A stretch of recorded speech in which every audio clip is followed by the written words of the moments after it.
thank you so much for this time together.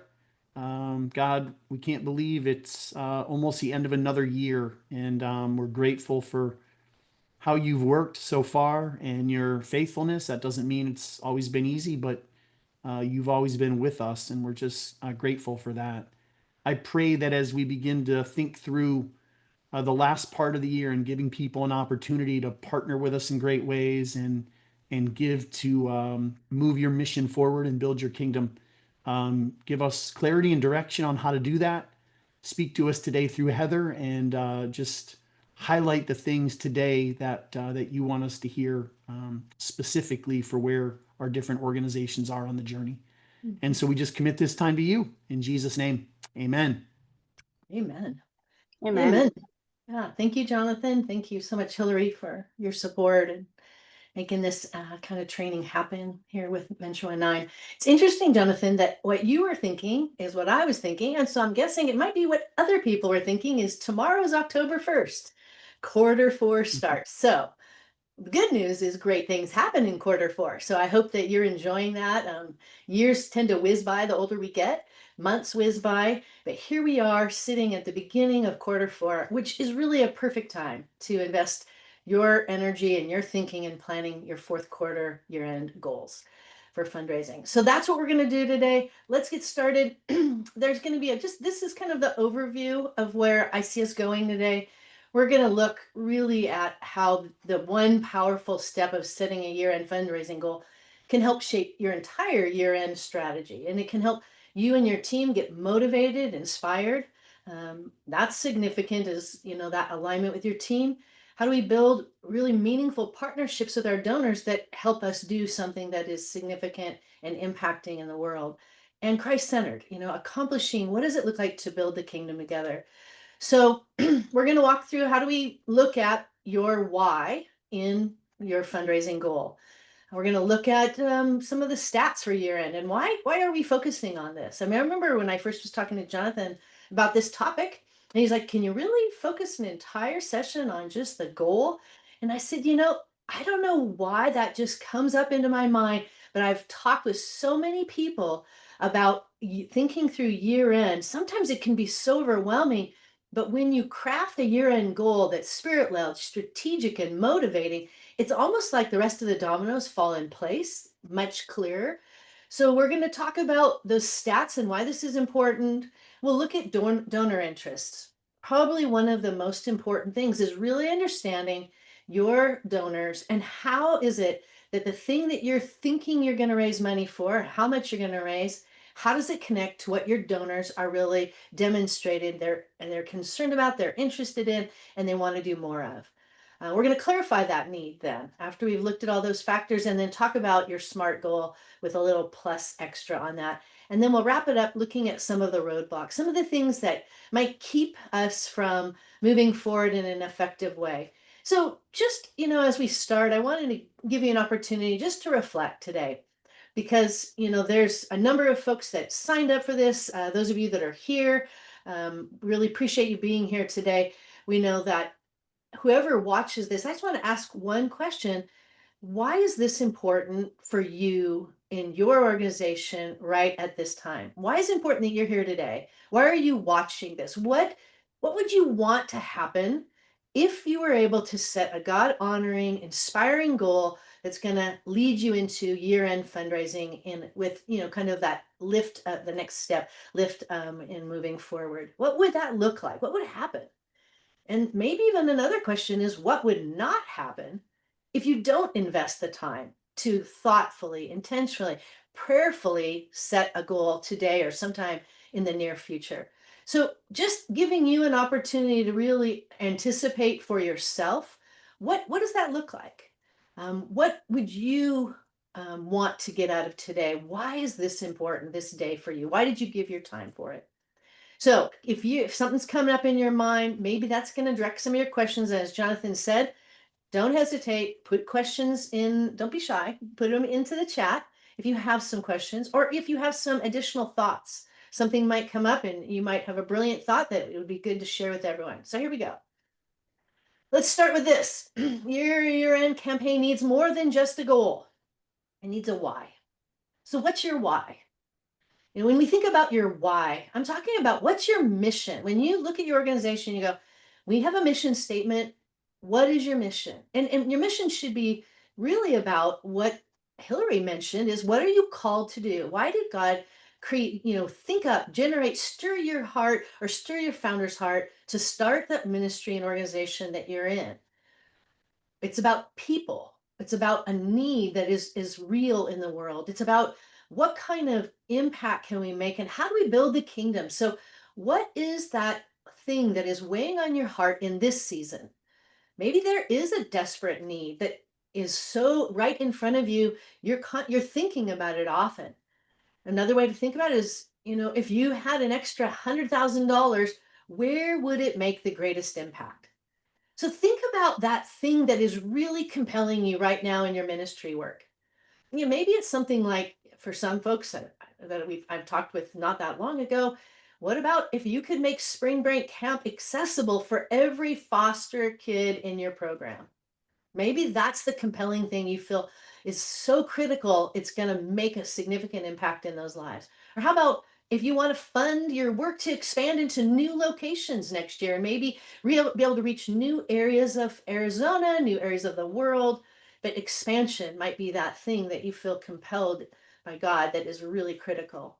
Or even maybe it's providing education and two nutritious meals for children in Africa who wouldn't have either one in a in their normal life.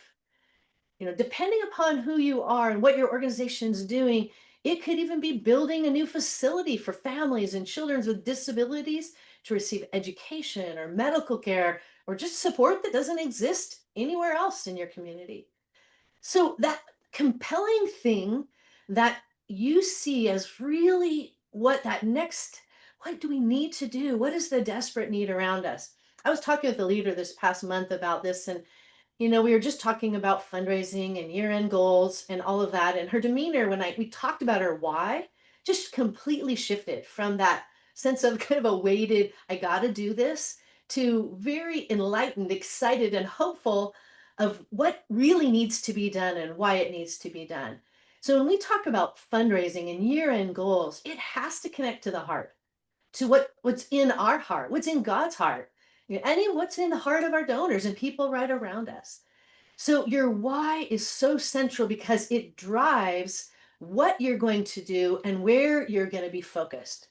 So when we typically think, commonly sit down to talk about fundraising, let's set a goal. Typically, the thing that we start with is the dollar amount, which is important. But the real question is, what are you raising the money for? Who's it going to benefit? What's going to be the impact? The why goes way beyond money.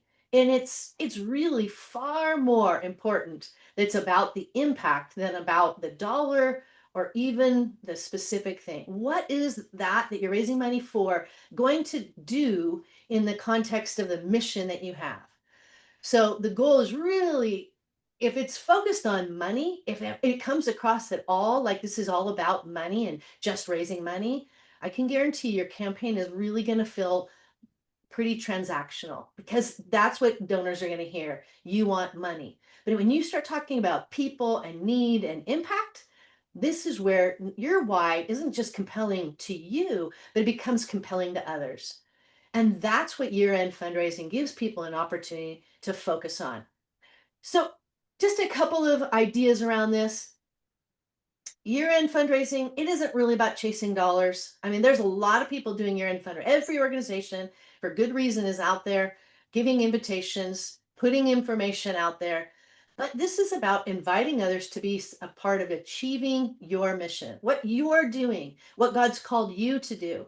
And so this is an opportunity to just really connect well to your why and saying that tone of what you're doing, how it connects to your mission is going to set the foundation for all of your strategies for the entire year-end fundraising process.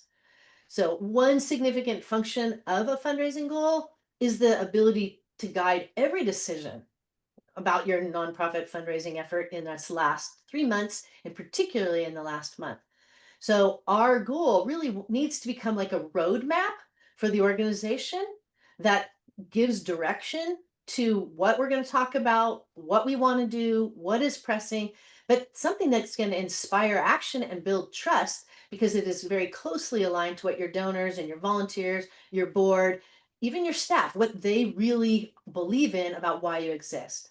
So that's it. It's a well thought out goal, inspires and aligns your team, and it communicates vision, direction, and even confidence to donors. Lastly, it sets the tone. By setting specific, measurable, achievable goal that you're consistently communicating, your organization now can tailor all your strategies around that to the audience and ultimately lead to greater success and greater impact as you raise those funds. So your why, very significant. And I'd say these are the five things to really take away from is your goal, the why you're doing what you're doing, really has to be aligned to your mission impact. If if you have an abstract giving goal, it needs to turn into a tangible impact story so that people are looking at the why you're doing what you're doing and who you're doing it for. So if you tie your target to some kind of an outcome, it makes your mission more concrete and compelling.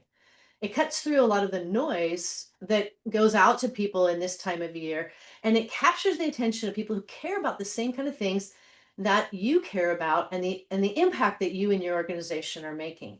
So very critical that you have to tie it to your mission. It needs to be super crystal clear how it connects. Second thing is that clarity and focus. A clear goal really defines what you're working toward in the busiest, noisiest season of the giving time of year. So you want to have it crystal clear, simply stated, and in that way we can ensure that your fundraising efforts and the work that you're doing isn't scattered, but it's channeled toward a specific outcome.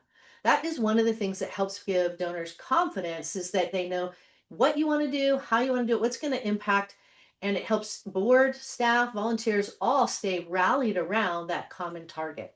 The clearer it is, the simpler it is, the better it is that people can understand it, which ultimately leads to that motivation and inspires generosity. So that clear goal serves as a reminder of what your cause is, and it stirs toward action. Donors want to respond to specific goals that focus on life-changing impact. If all you talk about is dollars, then they're thinking that this is just that transactional exchange. They're really more likely to contribute when they know exactly where their money's going and what that's going to achieve and cause life-changing impact. So, and then as you go along the way, when you're able to give progress updates like, hey, we're 50% there, now we're 75% there, that encourages momentum and keep taking action to get the job done. So, driving this next one, really an internal thing of why it matters so much. It informs all of your messaging. If you have a clear year-end fundraising goal, then it can drive strategy throughout. So you can set goals that tell you how many appeals you're going to send. Because if your goals are focused and they're specific, then you know how to segment your donors and which donors to reach out to around which parts of your goal. They'll help you understand which channels of communication that you want to use because your goal is going to be that specific. And ultimately, it gives you structure to the timeline from the beginning. Maybe you're starting to think about this in October and November, and maybe some of you have events going on right now, getting into early December, Giving Tuesday comes up, and then through the December pushes right up to those last day challenges, this will give you the kind of structure and focus that you need. And basically, your why goal will also help you to track year over year progress. So that creates strategy, not only for this year, but also for the years to come. And then lastly, I think this is significant, it strengthens accountability. When people look at organizations, they really want to understand what are we doing with the money we're given. And so this really demonstrates transparency when we're saying, here's what's important, here's what's pressing. It demonstrates that we're well organized, that we know what is important, we know what to focus on, which builds trust with not only our current donors, but also potential donors. And that then enables our staff to be able to track our progress when we have clear goals and we can go, all right, where are we at to that goal? We can measure the effectiveness of the strategy that we have. Then we can remain accountable to all of our stakeholders, which includes those we're serving, our board, as well as the general public in our community. So that gives everyone a benchmark to evaluate how effective our fundraising strategies actually are. So that accountability it opens the door for being seen and known and be able to track how are we doing with the goals that we have. Super important, all five of those areas. Now, I just wanted to give you some general statistics to show the significance of this time of year and how we do, why we're focusing a lot of our effort here. First of all, this is a huge number, isn't it? I mean, almost $600 billion. Like, how many zeros is that? It's so even hard to wrap our head around. That was what was given last year to charities the whole time. And no matter what you hear out there, because there's a lot of interesting comments about this, that's a 6.3 increase. And these stats, they're coming from very reputable people that are really tracking it, that are involved in here. So we've got increase of giving, and most of that comes from individuals. So when you think about that, the individual donors are the largest group, and that's, 2/3 of all giving comes from individual donors. This year end time is really critical because that is the type of people that are thinking about their giving in this time. And guess what? Faith-based organizations, they are the largest sector receiving these giving gifts. So of all of them, they're the largest sector out there, and this is really done by these stats are coming from non-religious groups. So they're not really biased. They might even be biased in the opposite. I don't know. Hopefully they're not biased at all. But religious faith-based giving now is over. It's right about a quarter of the total giving is coming to our kinds of Christ-centered organizations. So that's really good news. And then this last one I kind of threw in there, we're going to talk about this. So don't forget this point. We'll discuss it a little bit later. But donors are increasingly wanting to see what? Impact stories and evidence of the stewardship of the resources that we've given to them. They want to know that where they give, something is resulting, that there is an impact to what is being done. So that's one of the things that have come out as what donors are looking for the most. So a little bit on compelling year-end giving stats. Some of you already know all of this, but it doesn't hurt for us to just be reminded that really 30% of all annual giving happens when in the last month. So we're not too late to start, September 30th to talk about year-end giving goals, because we have a few months till this really, becomes the primary focus.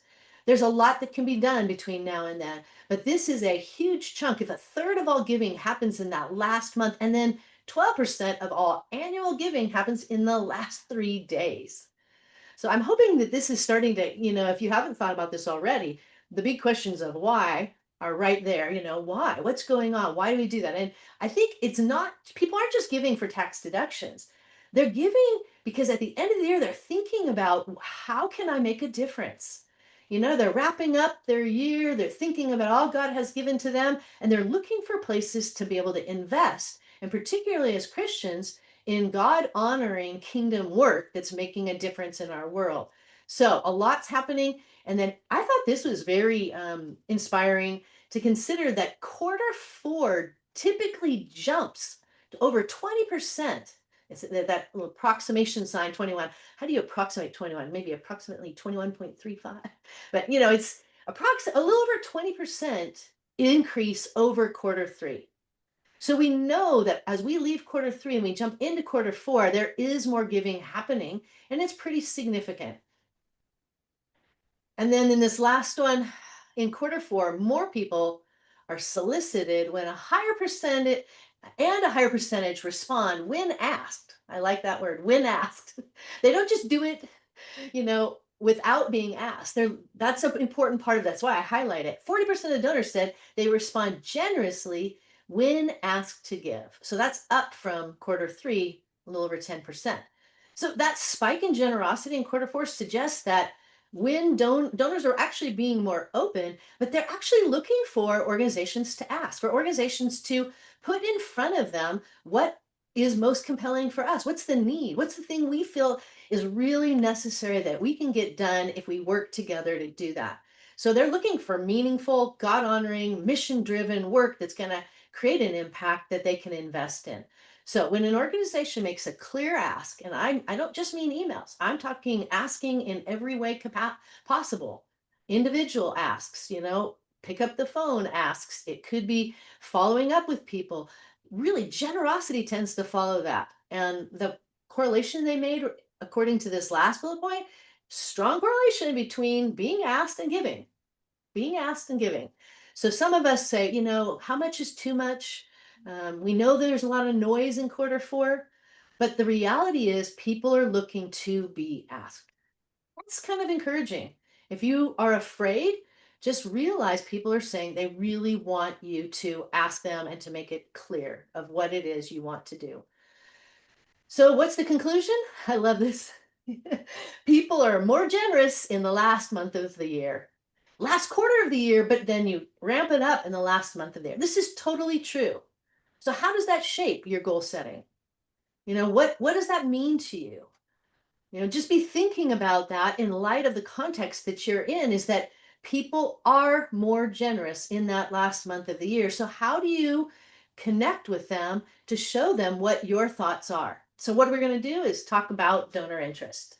So, when we shape a year-end goal with donors in mind, all of us need to make sure there's at least three components that I think we really want to highlight. And Jonathan and I have talked about this in a number of contexts, because if we're only focused on the need of those we're serving, if we're only focused on the dollar, we miss out on aligning our goals with what donors are passionate and interested in.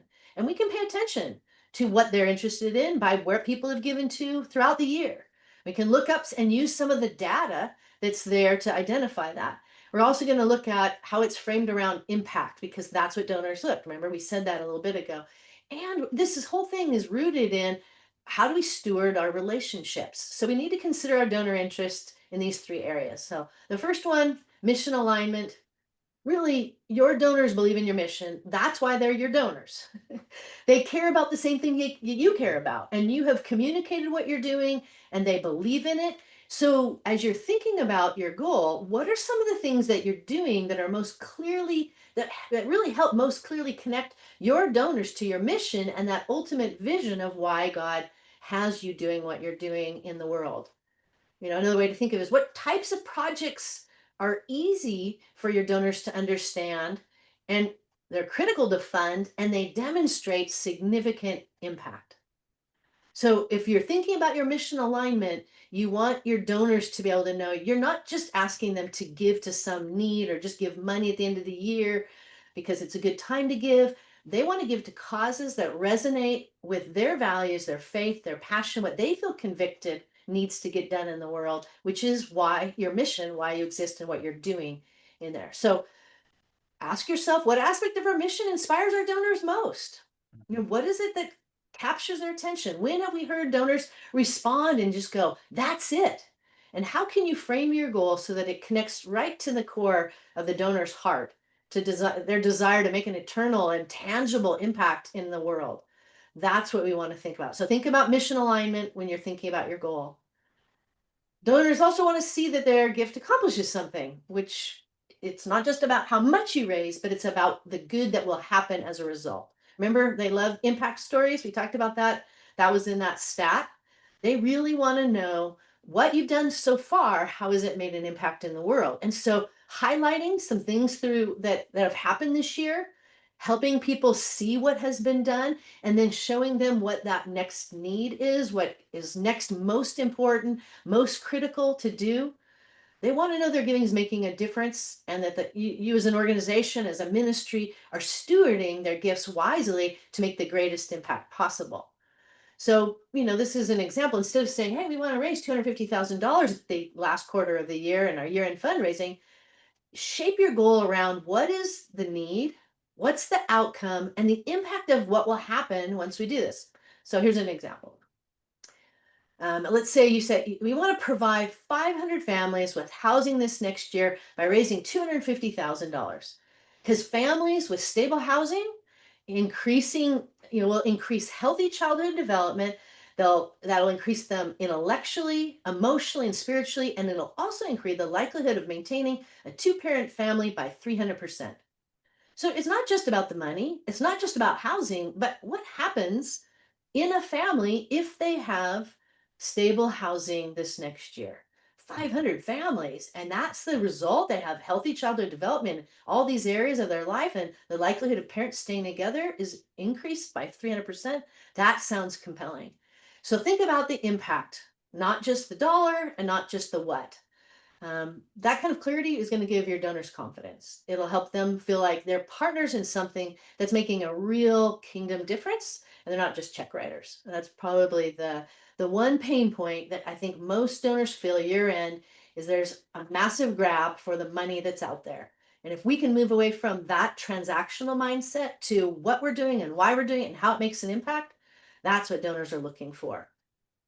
And then lastly, it's this relational connection. It's about intentional stewardship. What are we doing even in this last month that is helping build lasting relationships with our donors? So your year-end goal should include things that are really non-financial donor engagement objectives. That's kind of internal stuff. Like, how are you warming them up with what has been done already? We'll highlight that in a bit, but thanking donors for what they've already done, inviting them, to engage with you, maybe to come to be and see something at your site or to be involved in an upcoming event. Ask them, engage them in prayer, update them on progress. Anything that helps them feel like you're connecting with them and you're meeting their needs. Donors give more generously when they feel like they're being seen, when they're being valued, when they're being, communicated to consistently. There's really so many benefits to focusing on stewardship as a part of our year-end goal. So again, we're not talking just about dollars. It's dollars, donors, and then how do we even want to create stewarding practices in our year-end goal?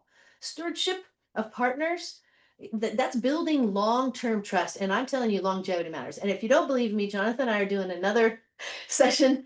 Jonathan, is it October 9th? Is that when we're doing it? Yeah, October 9th, where we're going to cover the fundraising study from Neon One. That's right. And it's called, it's about generosity. And one of the key points there is how critical longevity is. So you have an opportunity in your year-end goal to think, how are we building building into a trusting relationship with our donors? How do we increase donor retention and relational connections that connect to their interests and needs? Um, do you have ideas on your engagement plans, meaning how do you engage your donors and take them on a donor journey? Where does this year-end giving goal fit in your journey process with people? How are you helping them take them to the next level in their engagement with you? Expressing gratitude, gosh, that needs to be done genuinely and often, because that's what's going to help people feel like, I'm not just a number, I'm not just an ATM machine, I'm somebody that they see as a genuine partner getting things done for the kingdom. And of course, having those rhythms of impact storytelling that culminate right into this time of year. I'm saying take some of your best impact stories and highlight them during your year-end process. And so when you think about where did you make the biggest impact this year? That's what you want to communicate as a part of your, year-end process. So think about that in relationship to your goal. Where have you made the greatest impact? Where is the next greatest need for us to move? So we're Yeah, I love yeah, that, Heather. You know that we all get inundated with requests and asks during quarter 4 and especially in the month of December. So what's going to help yours stick is being impact focused and sharing that story or that snippet of something special that God did that is really going to stick with people and inspire them. And when you connect that with the impact that your future work is going to have as people give gifts, and you begin to put all that together, I think that will really set you apart as an organization. And you won't just be one more email or one more ask in the month of December. yeah. Yep, can't highlight impact stories enough. And I would say pull out the best ones from this year. I mean, sit down with your team and think, where did we see the greatest impact? Where can we celebrate what really has happened? Because there is a lot of people communicating out there, but granted, your people are there because they care about what you're doing. And so show them what has been done so far. And as Jonathan said, and where are we going in the future? So that And what clearly, a great team building activity as well, uh, to build encouragement and momentum. So just thought I'd throw thank that you. in. Love it. Yeah. I think that, what you just said, Hillary, is one of the things that near the end, I'm going to really kind of put that nail in the coffin saying, this is critical. We have to, as a team, find a way to have conversations that create momentum and excitement, even amongst ourselves. Because fundraising is hard work, isn't it? You know, and when we can get to look at the end of the year and go, oh my gosh, we have this huge goal. How do we get inspired? And so doing an activity like that can really inspire people and go, what was the greatest impact that we've seen this year? And what's the thing that we really want to raise money for now that is going to connect to that? Love it. So clearly defining the need that stands out at this time. So as we've talked through this, my prayer has been that something is really kind of coming to the surface for you. That whether it's a program, a project, a specific story, something that really stood out and says, this is the need that I feel like is the most significant, most strategic right now. And if you can identify what that is, that could make a life-changing impact on those you're called to serve, and said, if we don't do this, then we are missing, number one, we're missing opportunity, but also the need out there is so great. Somebody has to respond. So what is that significant need? Who has the need? Who specifically is feeling that pain? How do you identify those people, and how do you see them? What fits squarely into your mission? So not something that's peripheral because you want it to be connected directly, a mission aligned. How can you provide for it as an organization? What's your sweet spot? What do you do? When we talk about our PSR, what is your solution for that significant need? So this is where I think sitting down with your team and going, how do we define this? Talking through what has happened over the year and where do we need to go? You could do this in a half an hour session. I'm not talking hours, and come up with something that really, I think, together would be better than if you just took 5 minutes and said, okay, our goal is going to be $150,000. Our goal is going to be $50,000 for the end of the year, whatever it is, and just start, hammering out emails and stuff. And then think about these questions. This is really where the significance shows up, is what happens if you can fully address it? That's kind of that impact question. And you're starting to think through, what would happen if we could do this? What would happen if we could send these kids to camp in the spring? What would happen if we could get housing for these people, for these families? What would happen? And then even, gosh, probably more dire is this, what happens if we don't do this? What happens if we don't address this situation, this need? Not what happens to you as an organization, but what happens in your community? So when we clearly get to the point where we've looked at all these factors that we talked about up till now, and we start to allow God to raise up something in our heart and our spirit, now we're identifying what is that impact that God is calling you toward and wrapping up the end of the year. And we're looking for some kind of a significant need that has an open door for an achievable impact that somebody has to do, someone has to be a part of. And God is saying, I'm pointing at you, I'm tapping you on the shoulder. Would you do this? Really practically, this is a practical conversation I've had with a few people. And I think Jonathan and I, when we look at this, we're like, there's two kinds of questions here. When you look at your year-end fundraising, you might actually be saying, hey, we're actually raising money so that we can hit our goals for this year. Because we had a goal to raise X number of dollars. And so we've still got some stuff to get done. And this is fantastic, especially for those of you that have year-end programming like a kids' toy drive or holiday meals, or there's some kind of a critical asset that is needed you need it now so that you can kick off the year.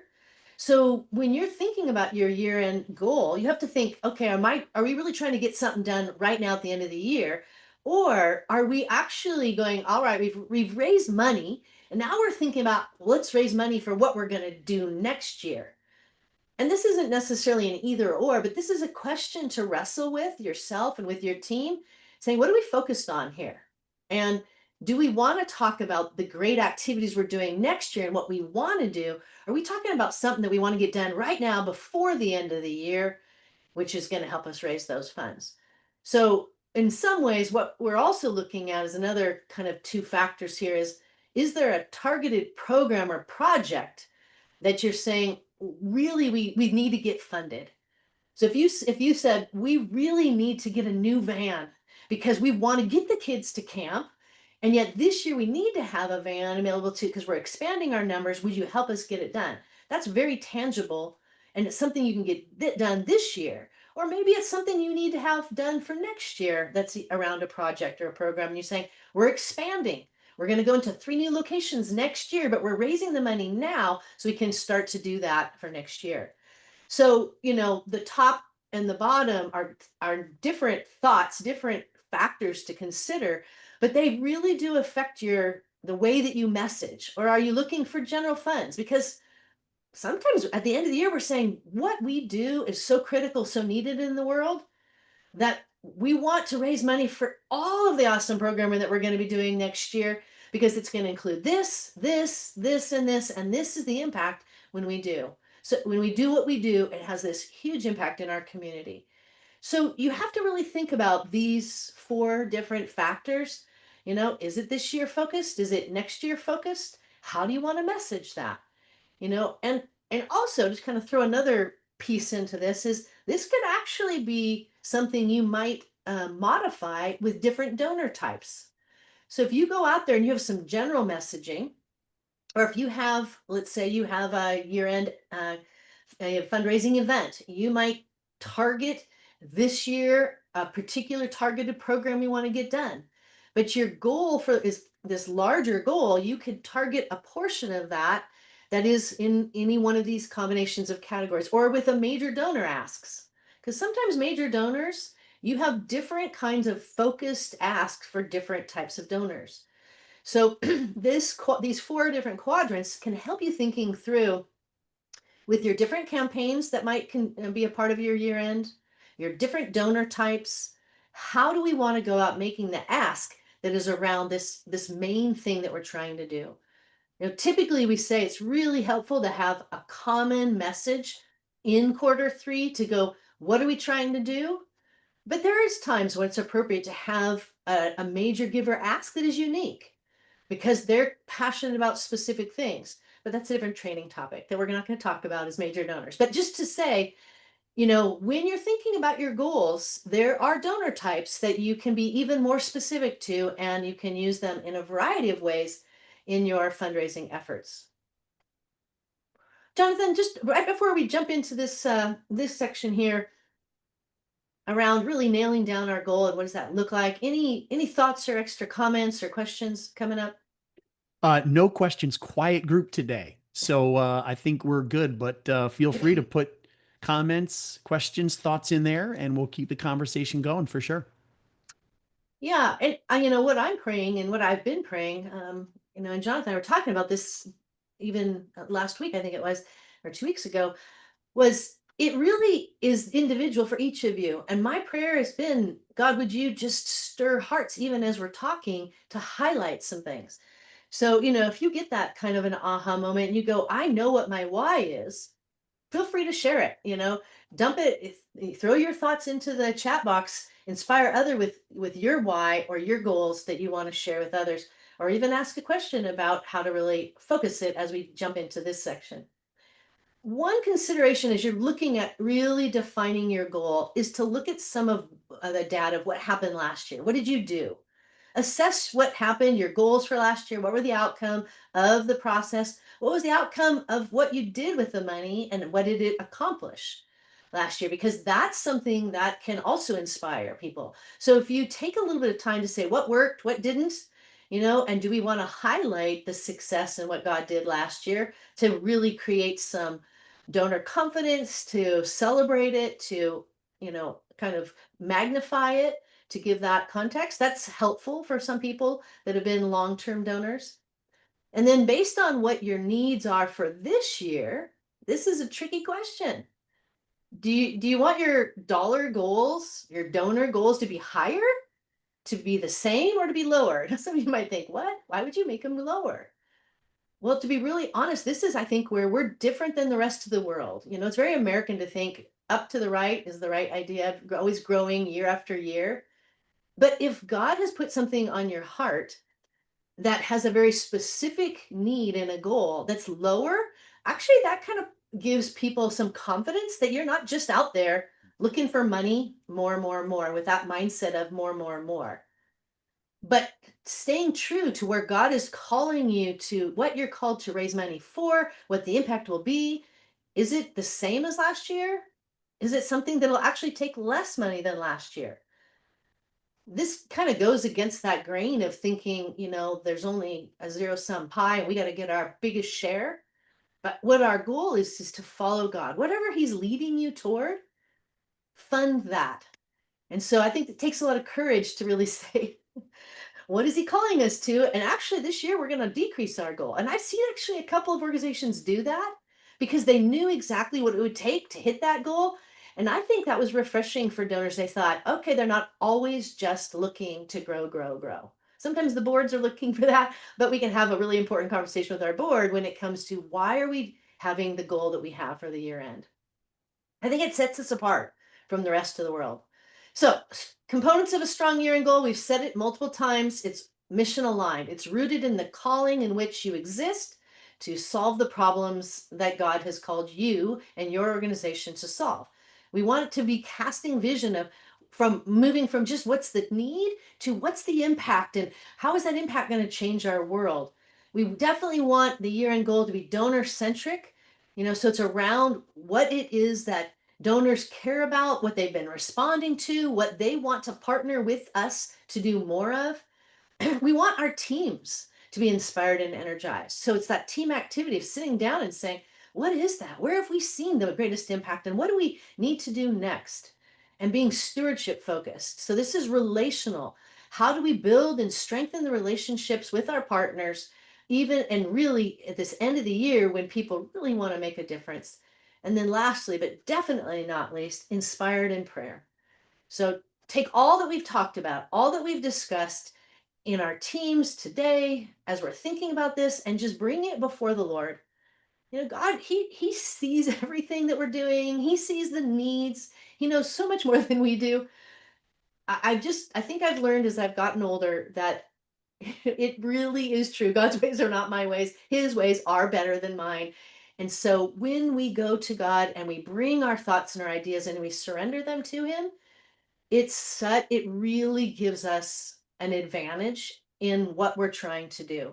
So soak it in prayer. And I want to hit that because this idea of it, what's the spiritual dimension of goal setting?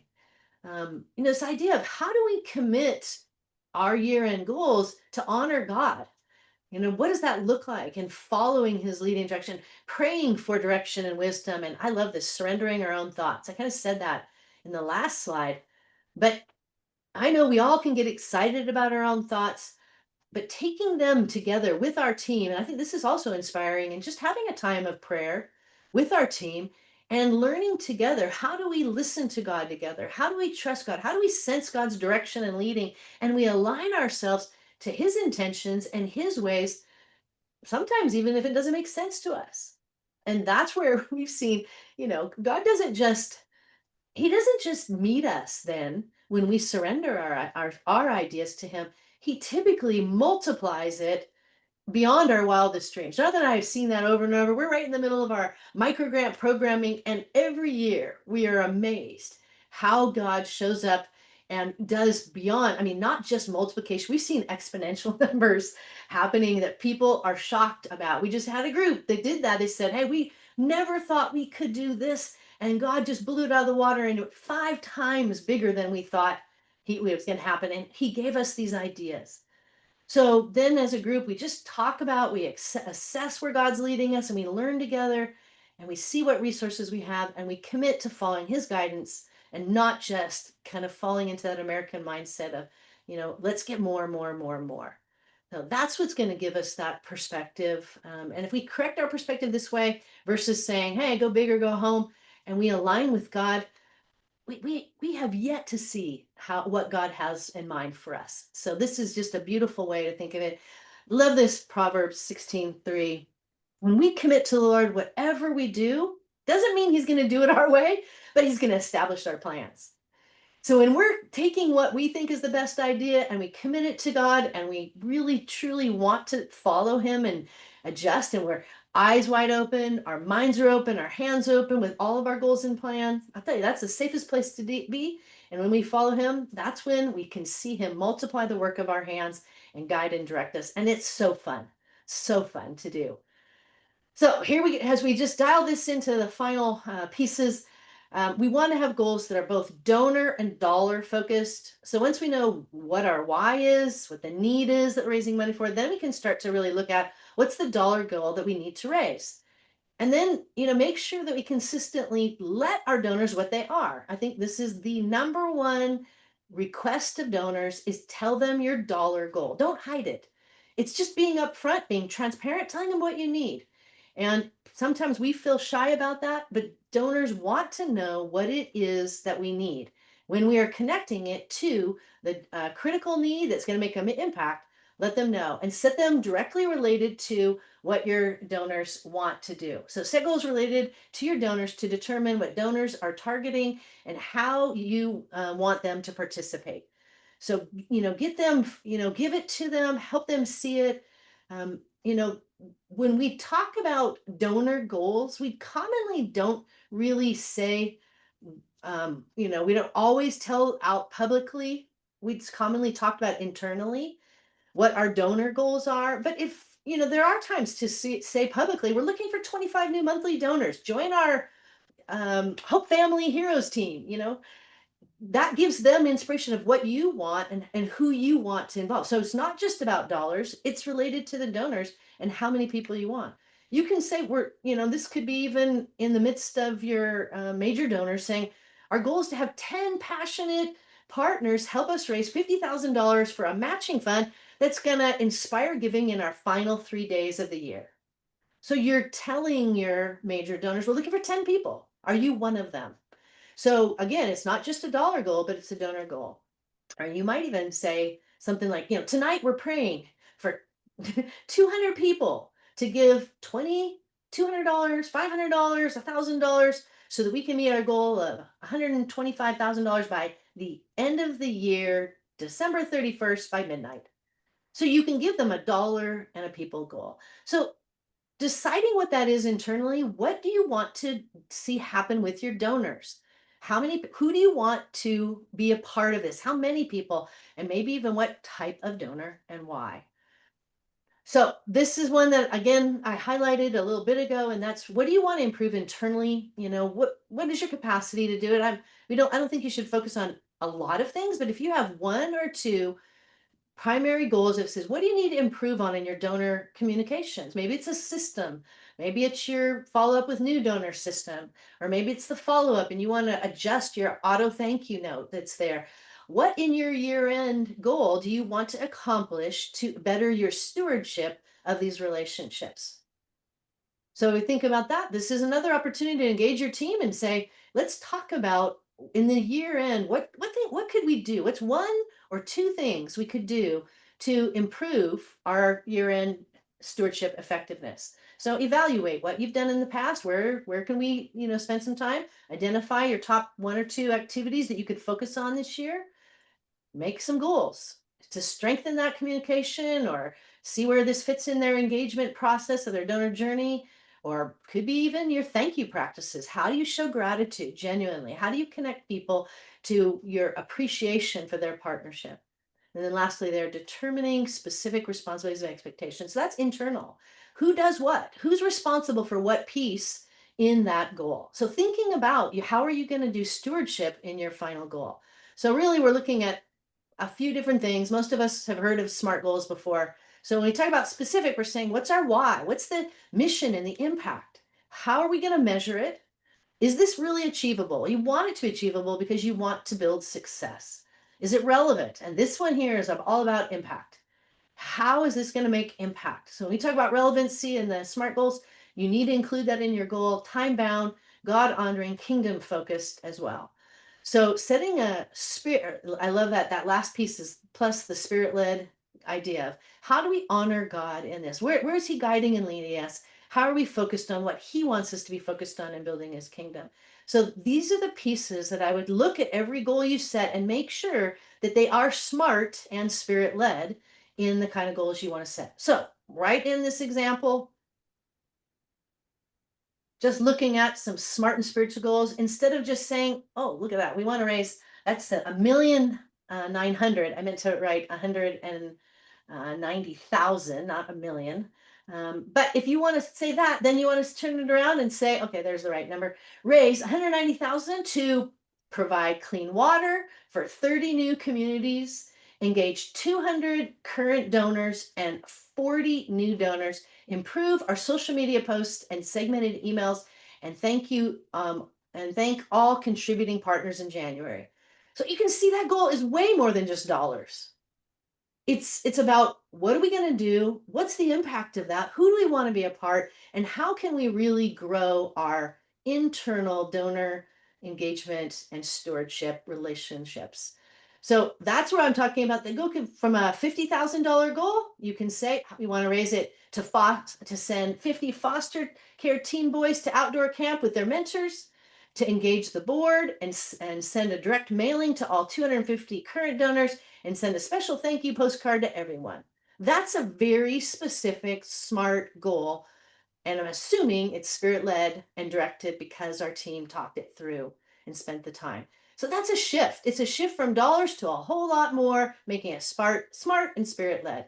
And in the end, here's what's going to happen. Your goal is going to be mission-centered, have dollars and donors, engagement strategies, and high impact in mind that is connected to your donors.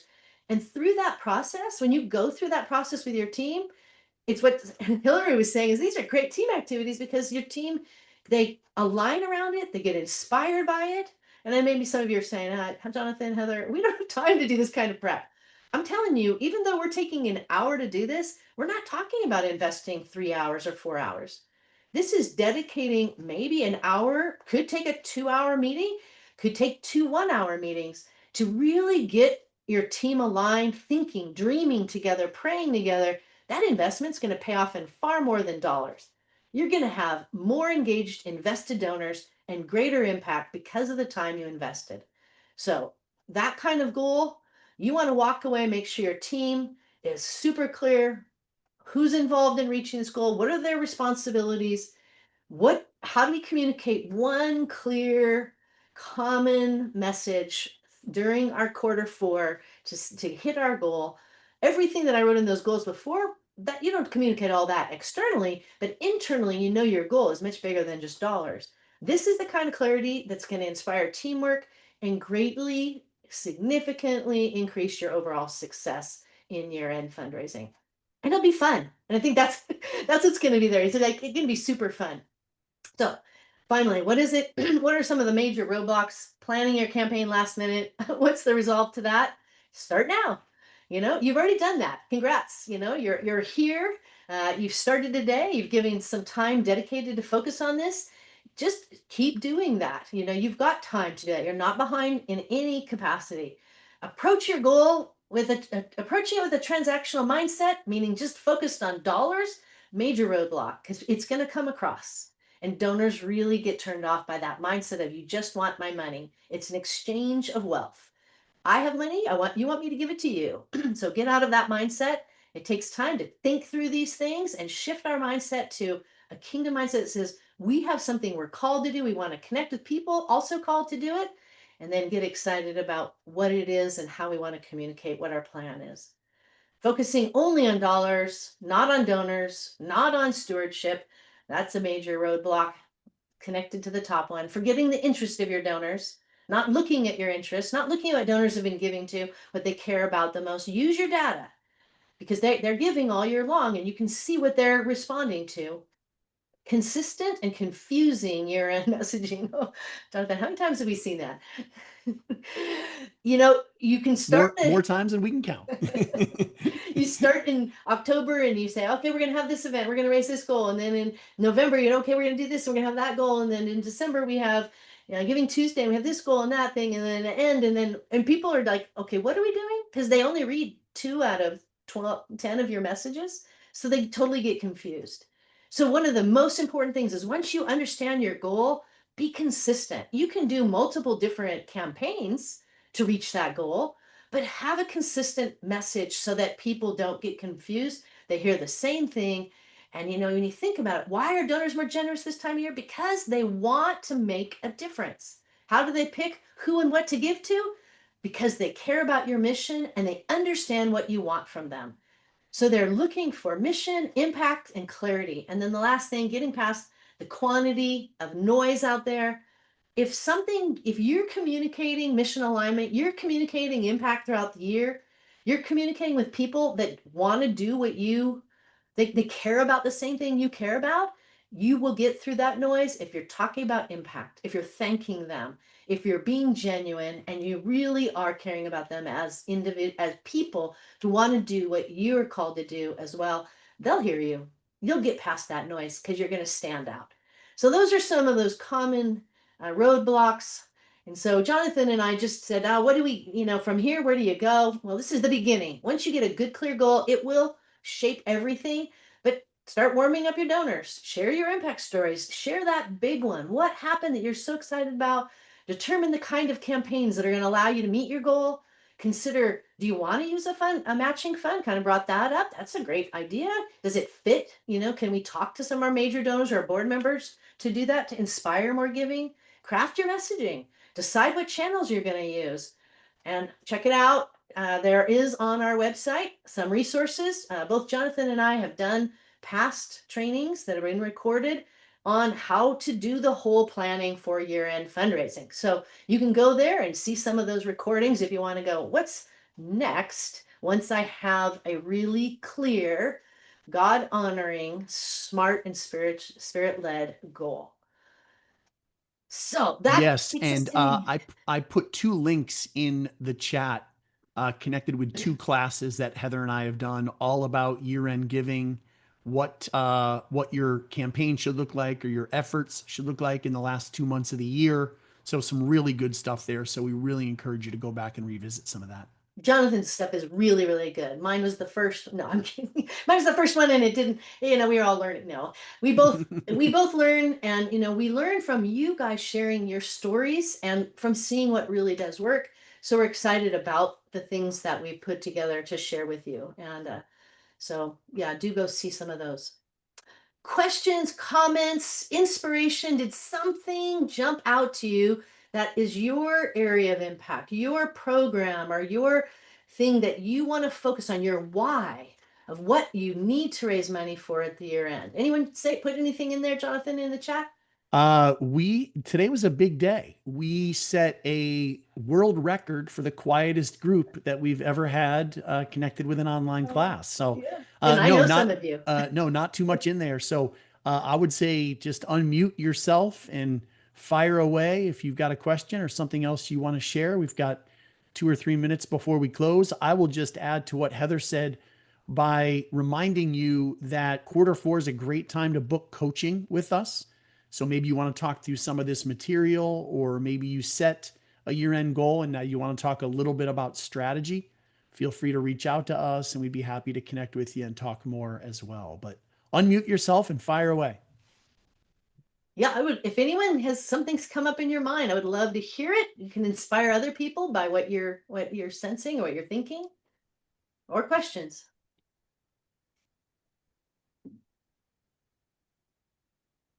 See, they're going to keep their streak going. Now that I've called them the quietest group ever, they feel like they need to live up to that. So I'll just speak quietly. Well, I loved the many of the things. So thank you, Heather, for leading us through that so clearly. I loved the idea of really involving your team in different situations I've been in. I don't know how much I've seen that happen. And I do think there's some challenges to that, and you can understand, again, time, everybody is so short on time, but to me, that is so critical, because the team you're working with is also inspired and God is also talking with them. And so they can have some really profound impact on those conversations that need to be had with donors, even though they're maybe not the direct contact with the donors. So I really liked that idea, and how to get creative with how you'll involve your team, because it does give them excitement, and they will run into people that will potentially become donors. So those conversations being unified from the top all the way down to just your general staff and team, it's an incredible way in which to create the continuity that I think feels safer to donors as well when there's a lot of continuity. So I really love that point. Yeah. So thank you for that. Yeah, and Julie, what you said is really important to consider. It can be different across the board for everyone, but who would be the right people to bring on there? You know, some of you have board committees that this would be a fantastic thing to do at the board level. Talk that through, dream together. Some of you are the executive director and there's no team around you. You're kicking this off all by yourself. But you have people that believe in you and that care about you and that you could go, can we take a half an hour and talk about what I want to do at the end of the year? And I want to get your ideas and thoughts. And for some of you that have a group of team, you know, you could just bring in 2, 3, 4 people maybe and give it a time set. We're not talking about, you know, doing this over 3 weeks. It could be done in the next 2 weeks in a half an hour session and an hour session. But I agree that getting people thinking, it gets them buy-in. And also God does speak differently to different ones of us. And it doesn't mean we do everything everyone says, but we learn how to listen to him together. And it, you know, that's the whole idea of synergy is we're more when 2 or more are coming together, we have more ideas than we do when we're by ourselves. So thanks, Julie, for sharing that. It is very practical, it's very real, and it is inspiring for your team. And it does make for better implementation. Well, excellent, everybody. Thank you so much for joining us today. The one thing that I would add in closing is think about your year end in a little bit of a backwards way. So Heather's put a whole bunch of great stuff out there. Don't think, what if I try to do this? Can I do it? Can I make it happen? The answer is you can, but instead of asking that question, ask, what if I don't do anything with this? What if you just glide through year end and you're not intentional at all? You're going to achieve those results pretty easily, meaning you're not really going to get any good results. So we're not going to do nothing between now and the end of the year and wake up on January 1st and go, wow, we had our greatest fundraising ever in Q4 over the last couple months. It just doesn't work that way. So really get intentional. Think through everything that Heather shared today. Reach out to us. We're happy to help you develop plans and think it through more specifically. And you guys can do it. And so as you do it, we'd love to hear your stories and just how God is working through it. So thanks again for joining us, everybody. Heather, would you pray for this group and we'll let them go? Yeah, absolutely. Lord, I'm grateful for each and every leader here, for every ministry represented, not only today, but those that will listen later at another time. Lord, you see, you hear, you know all the circumstances that surround them. Father, you have called them into existence to respond to critical needs in our world. And God, and as we look to this year end, we want to be faithful stewards of this season and this time. So I pray, Lord, that the things that were shared today, that you would your spirit would highlight 1 or 2 things that are very critical to each person. And they would walk away just with those thoughts in their mind, able to put them into action, that the busyness of the season around us would not win, but instead the intentionality, your still small voice would be heard and would create something that would really inspire them toward a God honoring goal that would be used to draw others toward partnership in your kingdom work in these incredible ministries. Lord, I pray you bless them, encourage each leader, Lord, even in unique ways today, and that they would know that we are praying for them, that we believe in them. And Lord, we just pray for your hand to rest on them in a very unique, special way. So we thank you for this time together, and we pray you multiply it. In Jesus' name, amen.